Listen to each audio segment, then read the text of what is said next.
sœur m'a acheté pour mon anniversaire parce que je l'ai vu dans la librairie que ça fait quelque temps que je voulais reprendre la lecture pour avoir un petit peu plus de culture et pour faire autre chose que juste des écrans. Et tout simplement, je l'ai vu dans la librairie et vu qu'elle ne m'avait pas acheté de cadeau, elle s'est dit ben si je t'offrais ça. Et donc, je l'en remercie encore une fois parce que ça m'a fait très plaisir.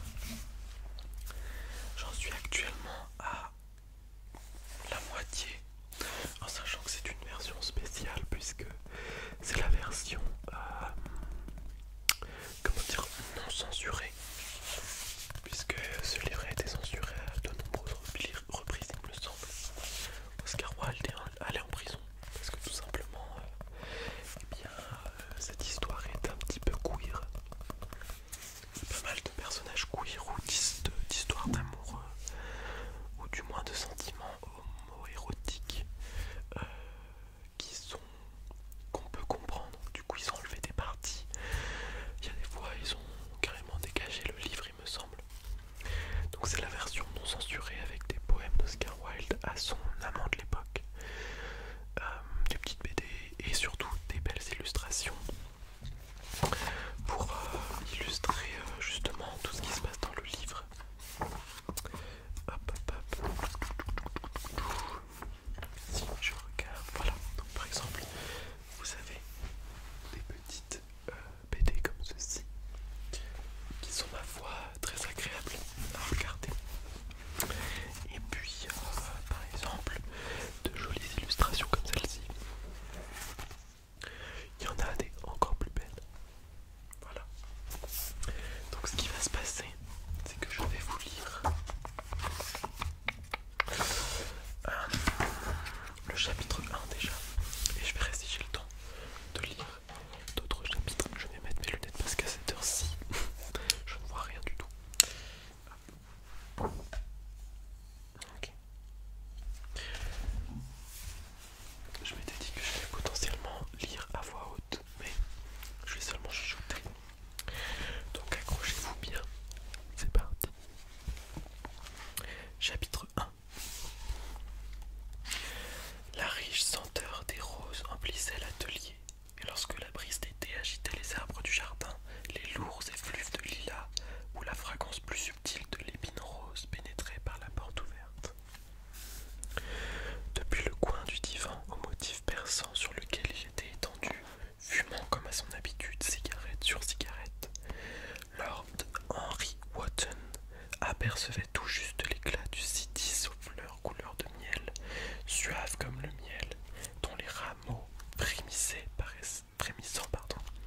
paraissaient à peine capables de porter le poids d'une beauté aussi flamboyante que la leur. Cependant que de temps à autre les ombres fantastiques projetées par les oiseaux en vol s'inscrivaient un instant sur les longs rideaux du Tussor, tendus sur la fenêtre immense, et créaient passagèrement une sorte d'effet japonais qui lui rappelait le visage blafard comme le jade de ces peintres de Tokyo qui, par l'intermédiaire d'un art nécessairement immobile, tentent de traduire le mouvement et la vitesse. Le murmure obstiné des abeilles cheminant lourdement parmi les hautes herbes qu'on n'avait pas encore tondues, ou faisant des cercles monotones au-dessus des aigrettes dorées et poudreuses du chèvrefeuille qui poussait en tous sens, semblait rendre le silence encore plus oppressant. Le grondement indistinct de Londres était comme le bourdon d'un orgue dans le lointain. Au centre de la pièce, fixé sur un cheval étroit, se dressait le portrait en pied d'un jeune homme d'une beauté extraordinaire, et, face à lui, à quelque distance, était assis l'artiste lui-même, Basil Hallward, dont la disparition subite, il y a quelques années, suscita dans l'opinion un tel émoi et fit naître de si étranges conjectures.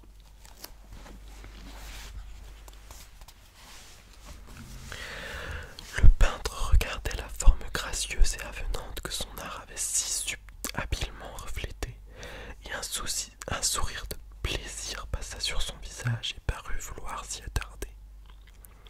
Mais Mais soudain il sursauta, et fermant les yeux, posa les doigts sur ses paupières comme s'il cherchait à emprisonner dans son cerveau un rêve curieux dont il redoutait de se réveiller.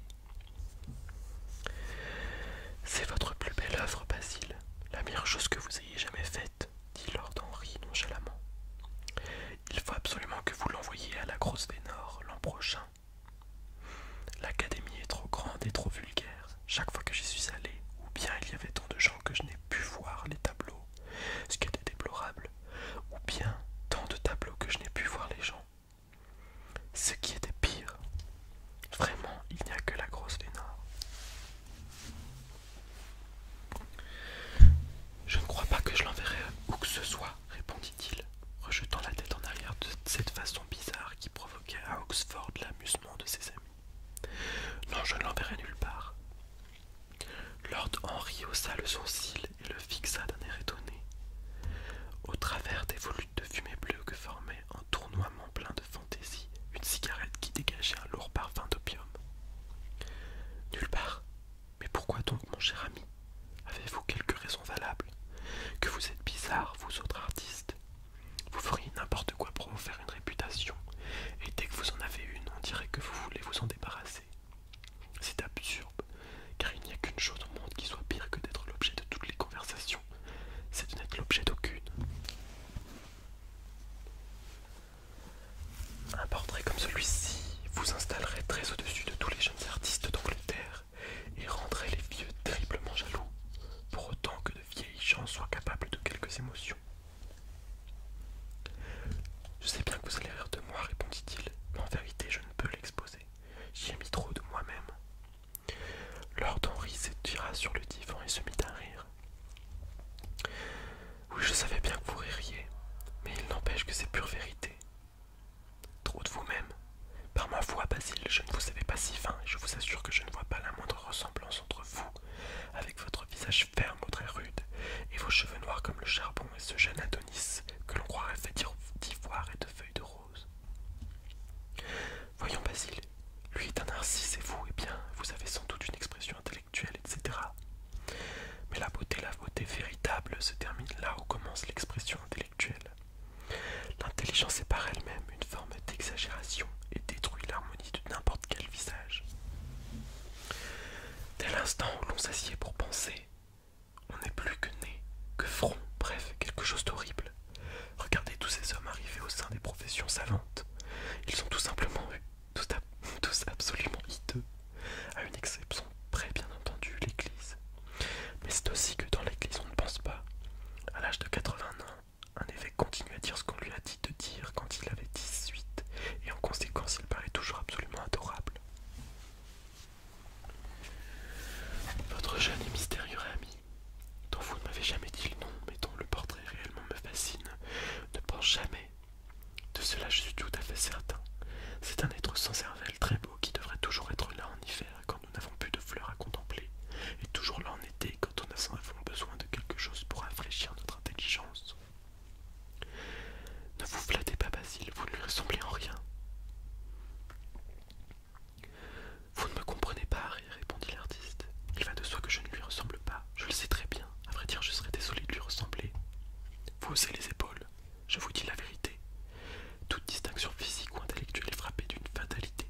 Ce type de fatalité qui semble, tout au long de l'histoire, s'attacher au pas chancelant des rois. Mieux vaut ne pas être différent de ses congénères. Ce sont les laids et les sots qui l'emportent dans ce monde. Ils peuvent prendre leurs aises et regarder autour d'eux d'un air béat. S'ils ne connaissent jamais la victoire, du moins la connaissance de la défaite leur est-elle épargnée. Ils vivent comme nous devrions tous vivre, insouciants, indifférents, ignorant l'inquiétude. Ils n'apportent pas la ruine à autrui et ne la reçoivent pas davantage des mains étrangères. Votre rang et votre fortune, Harry, mon intelligence à sa mesure, mon art pour ce qu'il faut, la beauté de Dorian Gray, de ce que les dieux nous ont donné, nous serions tous à souffrir terriblement. Dorian Gray, c'est donc son nom, demanda Lord Henry, traversant l'atelier pour s'approcher de Basil Hallward. Oui, c'est son nom. Je n'ai pas l'intention de vous le donner. Je n'avais pas l'intention de vous le donner. Et pourquoi donc? Oh, je ne saurais pas l'expliquer. Lorsque j'aime quelqu'un intensément, je ne dis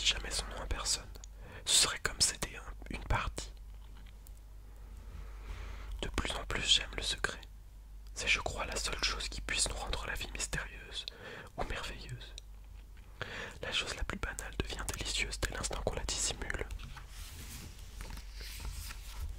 Une jolie petite image qui est donc la première du livre, après la BD.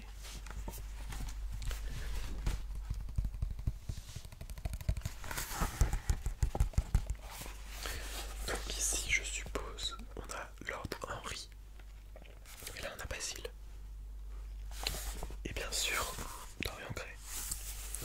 Tous les trois, enfin en tout cas Dorian dans le tableau, mais ils sont tous les deux dans ce joli atelier de peinture avec des couleurs plutôt orangées et rouges sur un fond vert. Très très beau, on sent l'été, on sent l'ennui surtout. J'ai Lord Henry, on voit le côté un peu sombre de Basile. Basile qui est pendant toute la première partie de ce livre, mon personnage préféré, puisque je déteste Lord Henry et Dorian était particulièrement chiant, parce que particulièrement naïf et influençable, jusqu'à la moitié de la première partie où il commence à réfléchir un peu plus et où il devient réellement intéressant. Le tableau commence à avoir une réelle importance un peu vers fin de la première partie, proche de la moitié. C'est ce que j'attendais depuis le début, donc forcément ça a été un peu long au début. Et puis la vraie, pour la première fois en tout cas, la déclaration d'amour d'un des personnages masculins à un autre personnage masculin apparaît aussi plus vers la moitié du livre. Donc queerness et tableau qui changent apparaissent plus vers la moitié.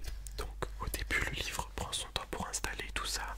Et malgré tout je trouve ça que c'est bien fait, même si les phrases là sont très très longues. Ce qui est dur à lire à voix haute, surtout en chuchotant. Mais il y a vraiment, on nous installe dans ce Londres. C'est un Londres, comment on appelle ça? J'ai une amie qui adore cette période. Bon, j'ai oublié. Attendez.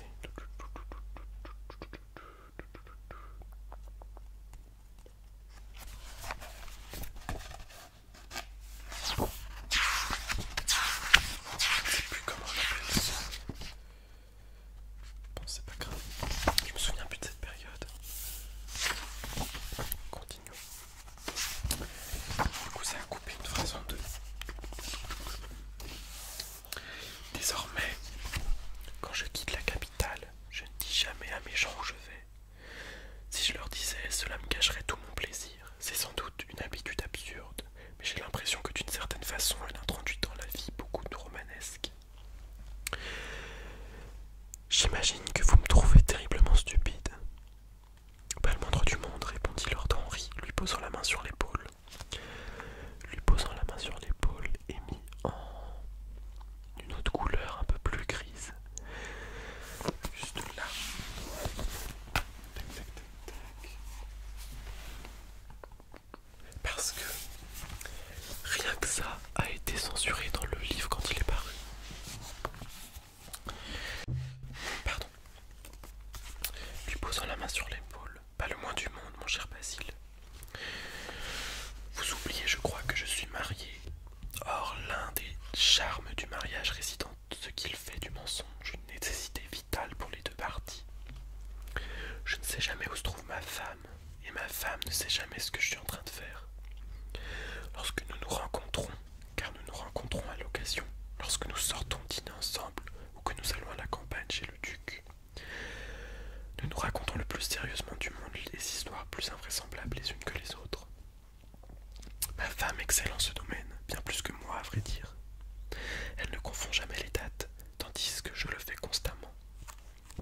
Mais si elle réussit à me prendre en défaut, elle ne me fait pas la moindre scène. Je le regrette parfois, mais elle se contente de se moquer de moi. Je déteste la façon dont vous parlez de votre vie conjugale, Harry, dit Basile.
le savez fort bien. Pas du tout, Harry. Eh bien, je vais vous le dire. Je veux que vous m'expliquiez pourquoi vous refusez d'exposer le portrait de Dorian Gray. Je veux la raison véritable. Je vous ai donné la raison véritable. Ce n'est pas vrai. Vous m'avez dit que c'est parce que vous y avez mis trop de vous-même. Allons, cela est puéril. Harry, dit Basil Hallward en le regardant droit dans les yeux, tout portrait peint avec sentiment est un portrait de l'artiste, non du modèle. Le modèle n'est que l'accident, l'occasion. Ce n'est pas lui que le peintre révèle, c'est bien plutôt le peintre qui, sur la toile colorée, se révèle lui-même. La raison qui me fait refuser d'exposer ce tableau est que j'ai peur d'y avoir montré le secret de mon âme. Lord Henry se met à rire. Et quel est-il demande-t-il.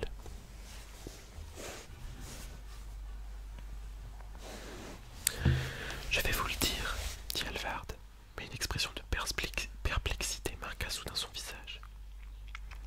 Je suis tout ouïe, Basil, reprit son compagnon en lui jetant un coup d'œil.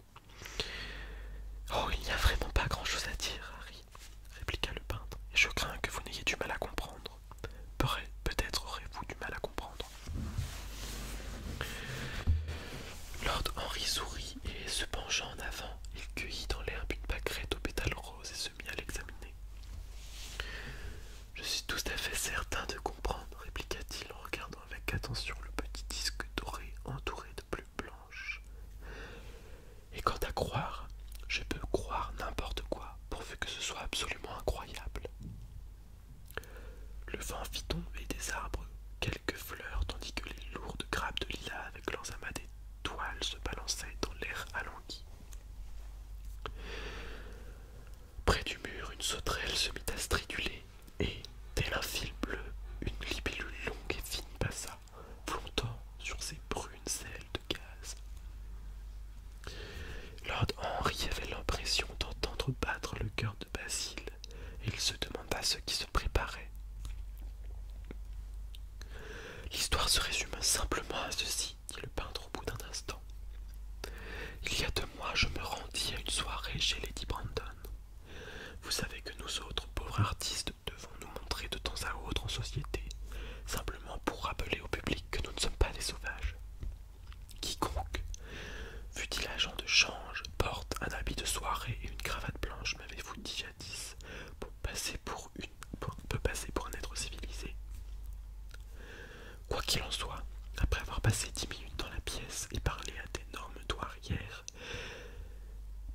paré de trop d'atours et à des académiciens raseurs, je me rendis soudain compte que quelqu'un me regardait. Je me retournai à demi et vis pour la première fois Dorian Gray. Quand nos regards se croisèrent, je me sentis pâlir. Une étrange sensation de terreur s'empara de moi. Je sus que je me trouvais face à quelqu'un dont la personnalité était en elle-même si fascinante que si je laissais les choses aller leur cours, elles absorberaient tout mon être, toute mon âme et jusqu'à mon art. Je ne voulais subir dans ma vie aucune influence extérieure. Vous savez vous-même, Harry, combien je ne suis pas nature indépendant. Je suis par nature indépendant, pardon. J'ai toujours été mon propre maître, ou plutôt je l'avais été jusqu'au moment où je rencontrai Dorian Gray. En cet instant, mais je ne sais comment vous l'expliquer, quelque chose, j'ai eu l'impression, me disait que ma vie était au bord d'une crise terrible. J'éprouvais le sentiment étrange que le destin me réservait des joies exquises et d'exquises souffrances. Je sus que si je parlais à Dorian Gray, je me dévouerais à lui corps et âme, et qu'il ne fallait pas que je lui parle. Encore une fois, ça a été censuré. J'eus peur et tournai les talons pour quitter la pièce. Ce n'était pas la conscience qui me faisait agir ainsi, c'était une sorte de lâcheté. Je ne tire aucune gloire d'avoir essayé de fuir. La conscience et la lâcheté sont une seule et même chose, Basil. La conscience est la raison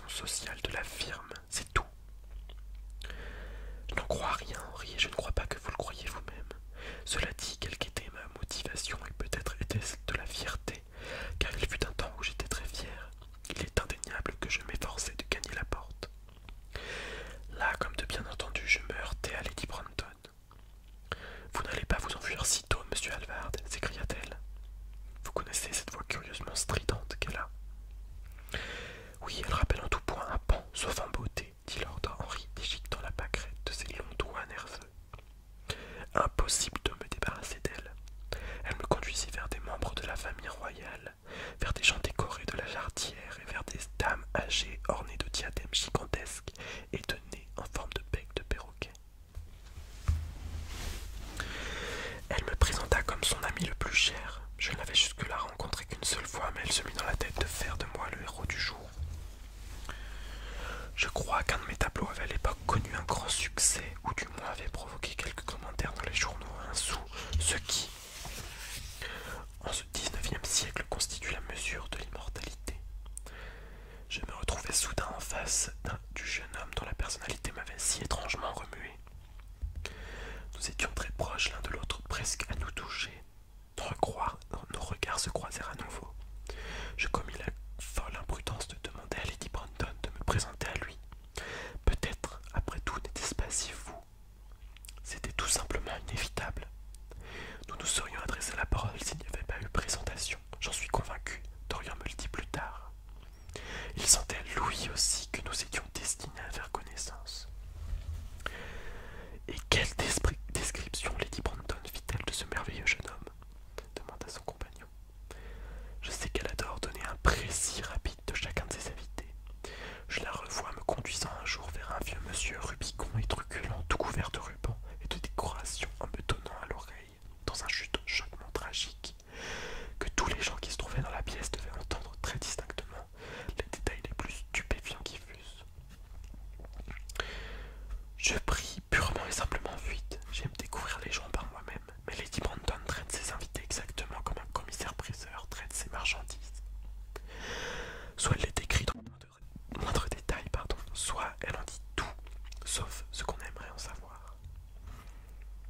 Pauvre Lady Brandon, vous êtes bien sévère pour elle, Harry, dit Halvard d'une voix nonchalante.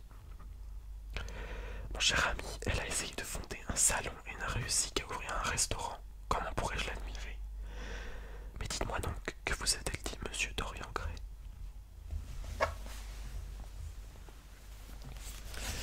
Bah, quelque chose comme un garçon charmant, sa mère et moi étions absolument inséparables. Impossible de me rappeler ce qu'il fait, Grimfort qu'il ne fasse rien. Ah si, joue du piano, ou bien est-ce du violon, cher monsieur Gray? Nous ne pûmes ni l'un ni l'autre nous empêcher de rire et devînmes amis sur le champ. Le rire n'était pas une mauvaise entrée en matière pour une amitié, et en fait, de conclusion, c'est de loin la meilleure qu'elle puisse connaître, dit le jeune lord en cueillant une autre pâquerette. Halvard secoua la tête. Vous ne comprenez pas ce qu'est l'amitié, Harry, murmura-t-il, ni du reste de ce qu'est l'intimité. Vous aimez tout le monde, ce qui veut dire que vous êtes indifférent à tout le monde. Vous êtes terriblement injuste, s'écria Lord Henry en repoussant son chapeau sur l'arrière de sa tête et en levant les yeux vers le petit nuage qui, tel un échafaud tout blanc de soie lustrée, glissait dans l'âme turquoise du ciel d'été. Oui, terriblement injuste. Je marque une très grande différence entre les gens. Je choisis mes amis pour leur beauté, mes relations pour leur bonne réputation et mes ennemis pour leur intelligence.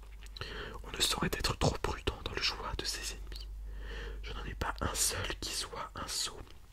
Ce sont tous des gens dotés de certaines capacités intellectuelles, et en conséquence ils m'apprécient tous. Suis-je trop vain? Je crois qu'il y a là quelque vanité. Et c'est aussi mon avis, Harry, mais d'après votre classification, je ne suis pour vous qu'une relation. Mon cher vieux Basile, vous êtes beaucoup plus qu'une relation, et beaucoup moins qu'un ami, sans doute une sorte de frère. Bah, les frères, je ne tiens guère aux frères. Mon frère aîné refuse de mourir et mes frères cadets semblent ne faire que cela. Il y a une petite illustration de Basil Halvard et Dorian Gray pendant leur présentation, je suppose.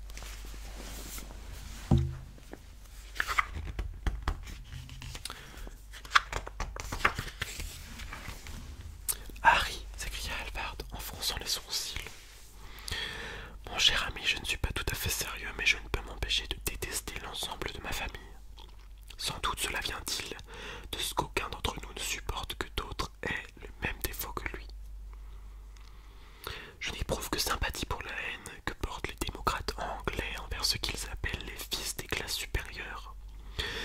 Les masses ont le sentiment que l'ivrognerie, la stupidité, l'immortalité leur appartiennent en propre, et que si l'un d'entre nous fait des bêtises, il braconne sur les terres.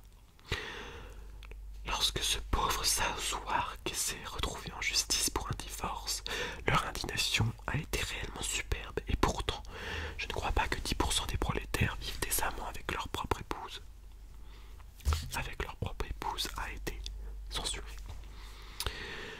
Je n'approuve pas un seul mot de ce que vous venez de dire, et qui plus est, Harry, je suis certain qu'il en va de même pour vous. Lord Henry caressa sa barbe brune taillée en pointe et tapota le bout de ses bottines vernies à l'aide d'une canne d'ébène à gland. Que vous êtes anglais, Basil. Voilà la deuxième fois que vous faites cette remarque. Chaque fois que l'on expose une idée à un anglais, action toujours très téméraire, il ne lui viendrait pas à l'esprit de se demander si cette idée est juste ou fausse. La seule chose qui lui paraisse importante est de savoir si l'on y croit soi-même. Or, la valeur d'une idée n'a strictement rien à voir avec la sincérité de l'homme qui l'exprime. À vrai dire, tout laisse prévoir que plus l'homme en question est sincère, et plus l'idée sera purement intellectuelle, car elle ne sera colorée ni par ses besoins, ni par ses désirs, ni par ses préjugés. Cela dit, je n'ai nulle intention de discuter avec vous de politique, de sociologie ou de métaphysique. Je préfère les personnes au principe, et je préfère les personnes sans principe à toute autre chose. Parlez-moi encore de Monsieur Dorian Gray. Le voyez-vous souvent? Tous les jours. Il me serait impossible d'être heureux si je ne le voyais pas tous les jours. Il m'est absolument indispensable.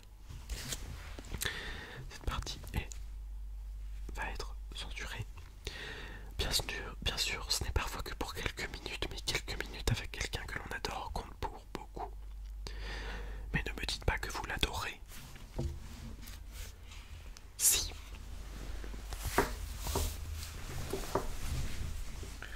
Cette partie n'est plus censurée. Comme c'est extraordinaire, et moi qui croyais que rien ne compterait jamais pour vous que votre art. Désormais, elle représente pour moi tout mon art, fit gravement le peintre. Il m'arrive parfois de penser, Harry, que l'histoire du monde n'a connu que deux ères importantes. La première est celle qui vaut l'apparition d'une nouvelle technique artistique. La seconde est celle qui, pour l'art également, voit l'apparition d'une nouvelle personnalité. Et ce que l'invention de la peinture à l'huile a représenté pour les Vénitiens répond l'importance du visage d'Antinous pour la sculpture grecque tardive, et ce qu'un jour le visage de Dorian Gray sera pour moi. Ce n'est pas seulement que je me sers de lui pour des peintures, des dessins et des esquisses. Bien sûr, tout cela je l'ai fait, mais il est bien plus pour moi qu'un modèle ou qu'un sujet. Je ne vais pas vous dire que je suis mécontent de ce que j'ai fait à partir de lui, ni que sa beauté est telle que l'art ne saurait l'exprimer. Il n'est rien que l'art ne puisse exprimer, et je sais que l'œuvre que j'ai réalisée depuis que j'ai rencontré Dorian Gray est une belle œuvre, la plus belle que j'ai réalisée de ma vie. Mais d'une façon étrange, je ne sais si vous me comprendrez.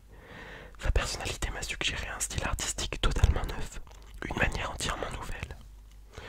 Je vois les choses différemment, je pense à elle différemment. Je sais à présent recréer la vie d'une façon qui m'était jusque-là cachée. Un rêve de forme en des jours de méditation. De qui est cette formule? J'ai oublié, mais c'est cela que Dorian Gray a représenté pour moi. La simple présence visible de cet enfant, car je le vois comme un simple enfant, bien qu'il ait en réalité plus de 20 ans.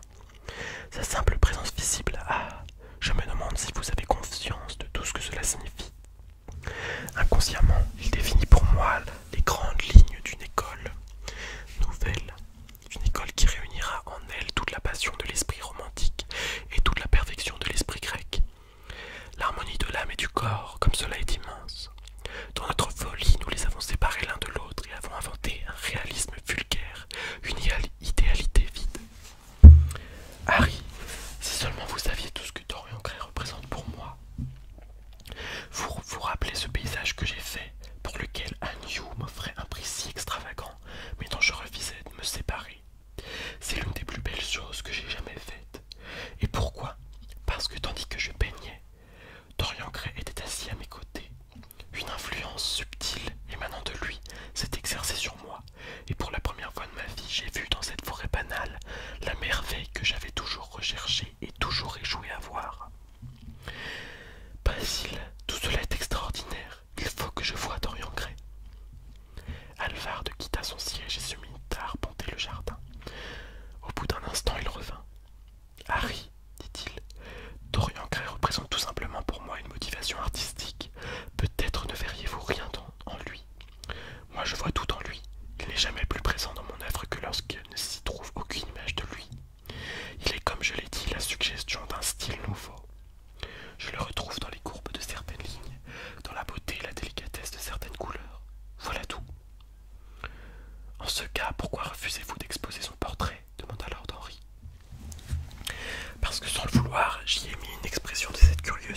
génie artistique, cette extraordinaire histoire d'amour dont il va de soi que je n'ai jamais eu envie de lui parler.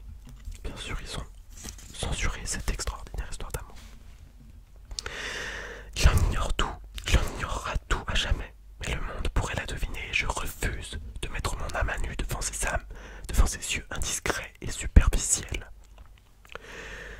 Jamais je ne placerai mon cœur sous leur microscope. Il y a bien trop de moi-même dans ce tableau. Harry, infiniment trop.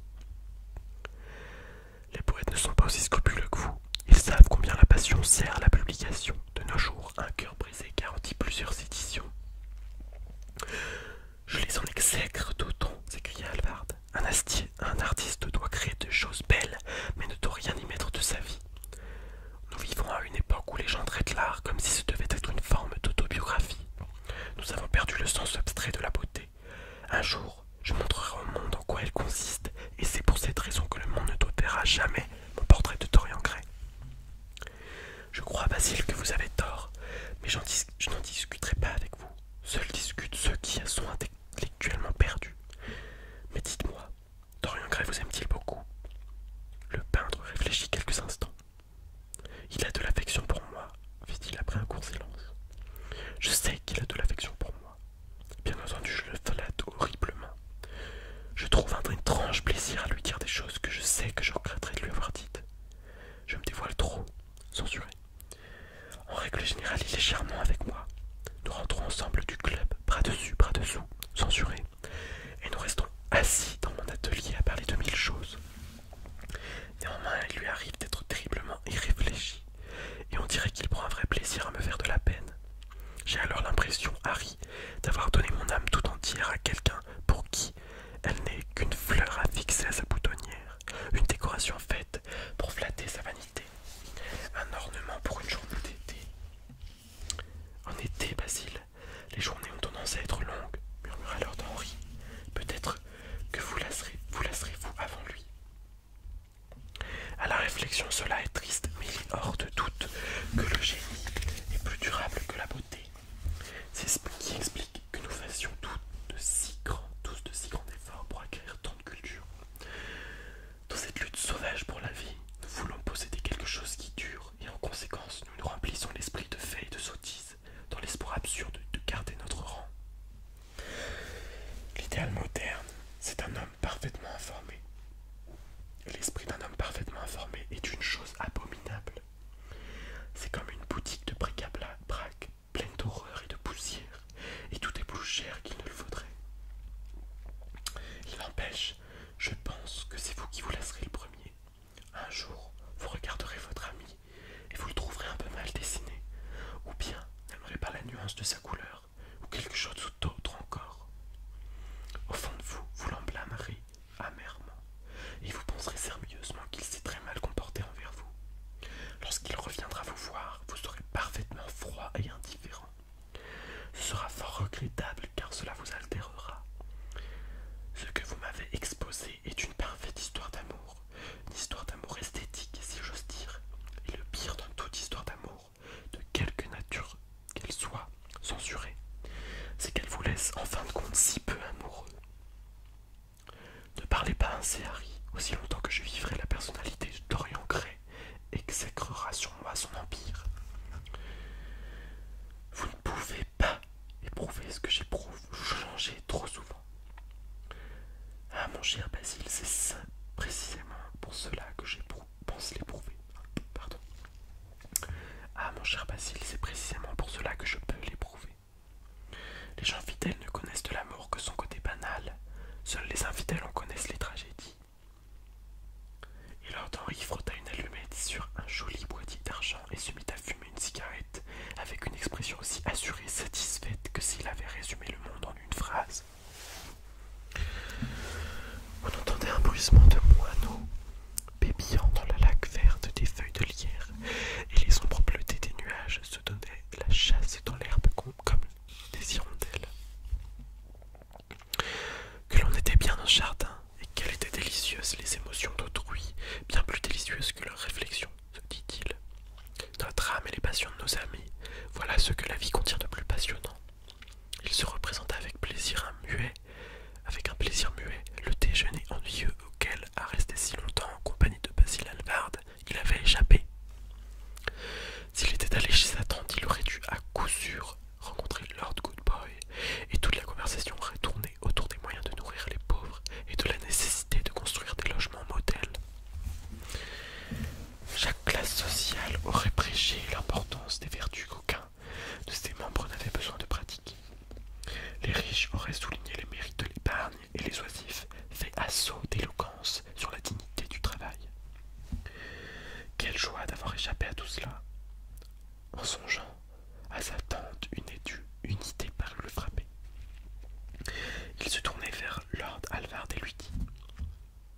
Cher ami, je viens de me rappeler.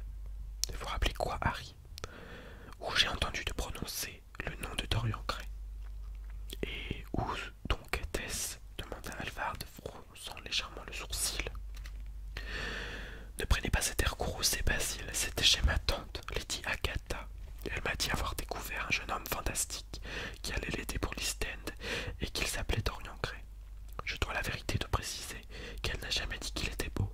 Les femmes ne savent pas apprécier la beauté, du moins les femmes vertueuses. Elle me dit que c'était un jeune homme très sincère et qu'il avait une merveilleuse personnalité. Je me suis aussitôt représenté un être à lunettes et à cheveux plats, plein de taches de rousseur et marchant lourdement sur ses pieds démesurés. Je regrette de n'avoir pas compris qu'il s'agissait de votre ami. J'en suis très heureux, Harry. Pourquoi? Je ne souhaite pas que vous le rencontriez. Vous ne souhaitez pas que je le rencontre? Non. Monsieur Gray est dans l'atelier, monsieur, dit le maître d'hôtel en arrivant dans le jardin. Vous êtes bien obligé désormais de nous présenter l'un à l'autre, s'exclama Lord Henry en riant. Le peintre se tourna vers son domestique qui restait immobile, clignant des yeux sous l'éclat du soleil. Demandez à monsieur Gray d'attendre Parker. D'attendre Parker, pardon. Je vais rentrer dans quelques instants. Le domestique s'inclina et s'éloigna dans l'allée. Il regarda alors Lord Henry. Dorian Gray est mon ami le plus cher, dit-il. Il est d'une nature simple et belle. Votre tante, quand elle le décrivait, avait parfaitement raison. Ne l'abîmez pas, n'essayez pas de l'influencer, votre influence serait nocive. Le monde est vaste et il contient bien des gens merveilleux. Ne m'enlevez pas la seule personne qui rend ma vie si parfaitement délicieuse et censurée. Donne à mon art la magie ou, censurée, le charme, quel qu'il soit, qui est le sien. Ma vie en tant qu'artiste dépend de lui. Rappelez-vous, Harry, que je vous fais confiance. Il fit cette déclaration très lentement et on aurait dit que les mots lui étaient arrachés contre sa volonté. Vous dites des bêtises, répondit Lord Henry dans un sourire, et, prenant Halvard par le bras, il le mena, pour ainsi dire, jusque dans sa maison, jusque dans la maison. On a un joli dessin pour terminer le chapitre, avec un petit crâne en guise de peau à pinceau, avec un petit papillon posé dessus. Ensuite, c'est le chapitre 2, et bien sûr, on voit Dorian Gray, qui est comme moi, blond, aux yeux clairs, qui a la même coupe que j'avais il y a quelques temps, et qui me ressemble un petit peu, mais bien sûr, je vais pas faire le mec parce que il est décrit comme quelqu'un de merveilleusement beau. Genre, tout le monde le trouve magnifique. Donc, c'est tout ce que je vais vous lire parce que c'est déjà très long, que mon téléphone portable n'a pas beaucoup de place, et bien sûr, parce qu'il faut bien que ça se finisse à un moment. Comme vous avez pu le voir, c'est assez dur à lire, parce qu'il y a des phrases très longues avec beaucoup de mots, et parfois des mots un poil plus complexes. Même si on comprend, c'est quand même, je sais pas, difficile à lire, je trouve. C'est aussi difficile à suivre et parfois à comprendre parce qu'il met en avant l'auteur des pensées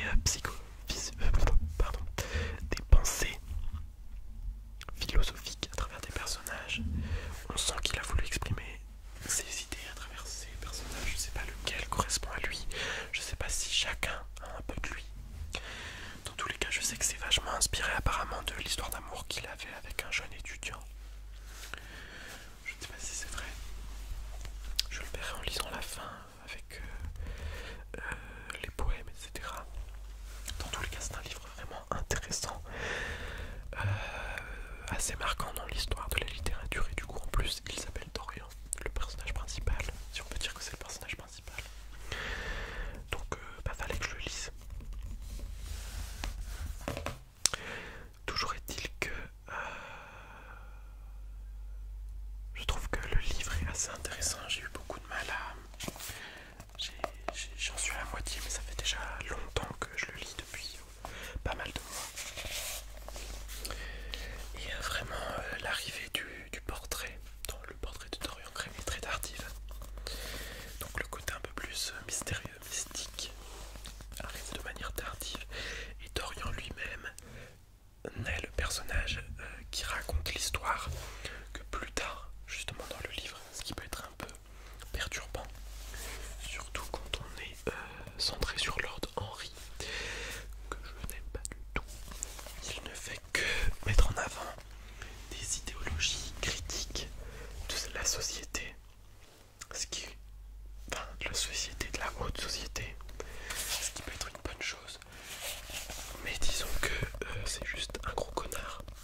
trop loin du micro.